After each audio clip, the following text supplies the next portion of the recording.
Bakit hindi ka may stress?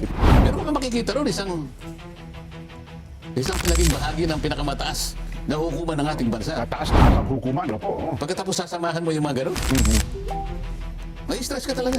So, binibigyan nila ngayon ng isang pakahulugan yung of all its members. So, sinasabi niya sa kanyang pahayag, Sa kanyang post, post, hindi sinabi kang 24 dyan. Aba? Ang sinabi lang of all its members. Eh, para bang hindi?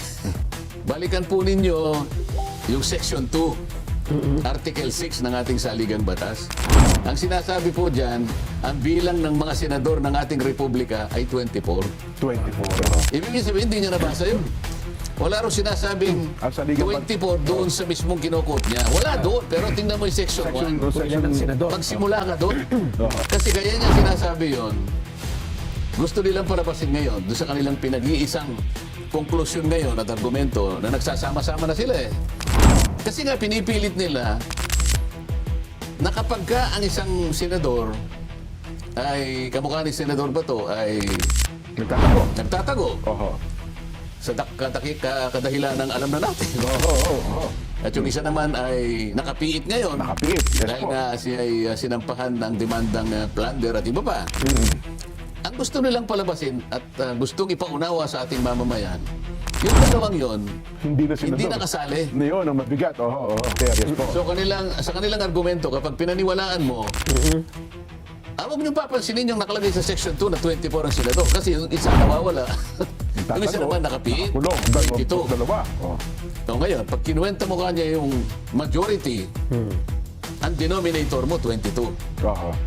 Doon daw ibabase sa 22. Doon ibabase. Oo. So kung halimbawa 22 ng denominator mo, Nelson, ilan ang quorum base sa 22? At 22 divided by 2 plus 1. Ilan? Magiging 12 na lang. O kaya sasabihin niya, tama yung ginawa namin. Ayun. Kaya yung 12 kami kanya, May- legal kami. Majority kami. May quorum. Saan ka nakakitang ito na katwira na ganyan? At ito, malulungkot ka, hindi ka lang malulungkot eh. Siguro magtatanim ka ng Sama ng loob. sama ng loob. Sipayo siguro yan siya. At siguro parang baka magkaroon ka pa ng feeling na pagka-sipayo. So, itong mga ginawa nilang ito, pwede kang may stress eh. Ay, opo. Ano yan eh. Stressor eh. Kaya nga. Bakit hindi ka may stress? Yung mga ibang nagsasalita ng ganitong klaseng argumento, mga deans ng law school eh.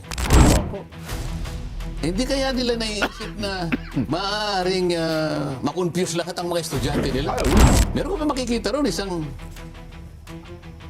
former justice ng Korte Suprema. Ako, isa-isa nga. Bakit hindi ka may stress? Ipinamamarali talaga niya yung kanyang hindi yan. Isipin mo, ikaw ay naging bahagi ng pinakamataas na hukuman ng ating bansa. Taas-taas ang hukuman. Opo. Pagkatapos sasamahan mo yung mga ganun, may stress ka talaga.